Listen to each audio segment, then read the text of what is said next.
Hey, what's up, you guys? WWE fan 0599 here again, and today we're going to review Batman the Killing Joke. So, Batman the Killing Joke stars Kevin Conroy, Mark Hamill, and Tara Strong, and what this film is about. It's about when the Joker once again breaks out of Arkham Asylum, and he's going all out. He is going to torture Jim Gordon, and he does some other things which it would be spoiling to tell you, but now basically Batman has to stop him. So, what did I think of Batman the Killing Joke? Now, this was a movie I was actually really anticipating because The Killing Joke is one of the best Batman stories from what I've heard. I haven't actually read the actual Killing Joke novel. I know things about the story, but I've never read the actual story of The Killing Joke. I hear it's one of the best Batman stories. So it was very interesting, and that this movie was going to be rated R, actually. The first ever DC animated film to be rated R. So this was going to be something truly, truly awesome. Unfortunately, it wasn't. This movie, unfortunately, is a mediocre adaptation of what I heard is a really great Batman story.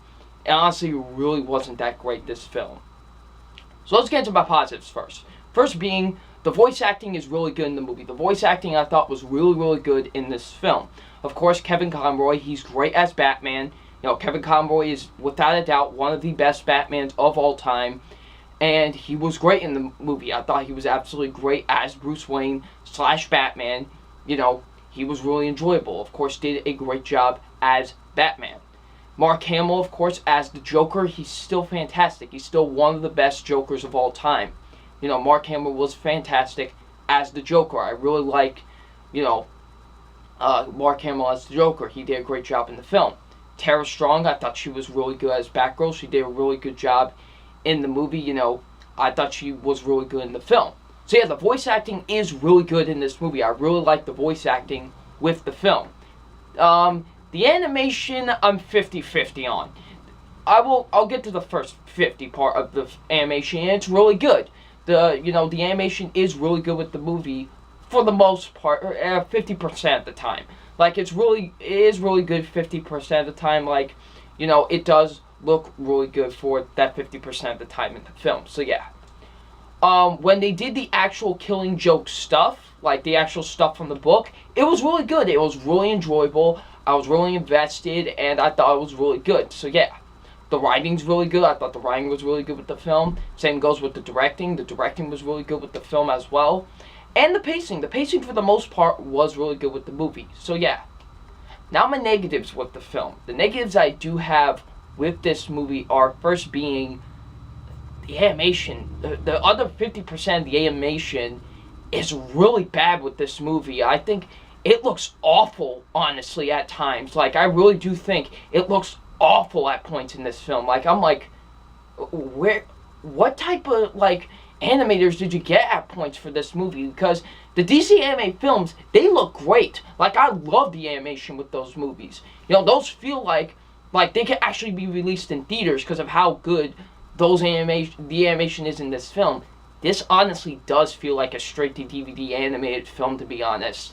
And the animation is just really terrible at times in this movie. Like, the other 50% of the animation in this film is just really, really bad. Now, although, yes, I did like Tara Strong's performance as Batgirl, however, Batgirl herself, as a character, wasn't really all that interesting. Like, from what I've heard, I hear one of the biggest problems with the Killing Joke book is that Barbara Gordon is just there to be a victim. And now what they do, I'll get into another problem with the film, but they try to add more development to her character, so just in case, not to spoil some things, but, there are some things that do involve Barbara Gordon in this film, but I just didn't care. Like, when it does happen, I'm just like, okay. Like, I just didn't feel any emotion whatsoever, to be honest. I really didn't. So, yeah. The next problem is that really I didn't like, the first 30 minutes to this movie are really boring. Like, they really are. They're so underwhelming, so boring, and really, if you really want to think about it, it really doesn't even focus on Batman all that much in the first 30 minutes. It really, like, unfortunately, I'm gonna take this from Chris Stuckman's review, but it should have just been called Batgirl: The Killing Joke, because it really does focus a lot on Batgirl. And I was just like, okay, like I said, I get it, I get why they had to do it, but it felt very boring. It was just not all that interesting, so yeah. They show Joker's origin story in this movie, like, they'll flash back to Joker's origin story throughout the film, and it felt really unnecessary. Like, I'm like, it didn't flow well with the movie, and I didn't really feel like it needed to be there. I was just like, really? Why is that there? So yeah. I felt like the movie didn't go with its full potential, with, like, taking really advantage of what they were adapting. You know, there were some parts in the film where I was like, okay, they're taking advantage of what they're doing, but for the majority of it, I really didn't feel like they were taking advantage of what they could have done with the source material. And lastly, the ending with the movie. Now, I will say this is going to be a spoiler warning, because I do have to kind of talk in depth about this. This is a spoiler warning for both the movie and the graphic novel, so if you haven't seen the movie or read the graphic novel, then don't watch this part of the video.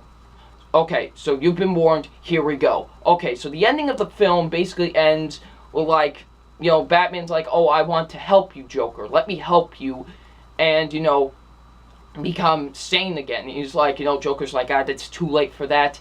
And then he tells him, like, this joke, like, oh, what happens, like, two psychopaths or whatever walk into a bar, and then they both start laughing, right? And they just start laughing, and then you just hear the Joker just stop laughing for some reason. You keep on hearing Batman laughing, and just shots down to, like, pouring rain, and then says Batman: The Killing Joke. That's how the movie ends. And it kind of ends the same way with the graphic novel as well. Like, well, like I said, I never read the story, but I am aware of how the story ends. And it just feels very abrupt. Like, I know a lot of people are like, oh, they're honoring the graphic novel. I get that, and I can't really appreciate that, because, like I said, I'm here to judge a movie, not a graphic novel. And as a film, working for an ending as a movie, it didn't work. And it was very, very out of place and very, very abrupt. I just didn't like how the way the movie ended. So abrupt and so anticlimactic, honestly. So yeah. But overall, Batman: The Killing Joke, although not a bad movie, it's still not a good one at that. So yeah.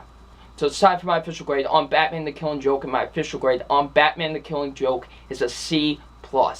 It is not that great, unfortunately. This could have been much better than what they were going for. Like, with Kevin Conroy as Batman and Mark Hamill as the Joker, and with one of the best Batman stories ever told, this should have been better. This really should have been, and it just wasn't. It was very mediocre and very disappointing. So, what did you guys think of Batman: The Killing Joke? Leave in the comment section below, and I'm WWE Fandom 599, and we'll see you out later. Peace.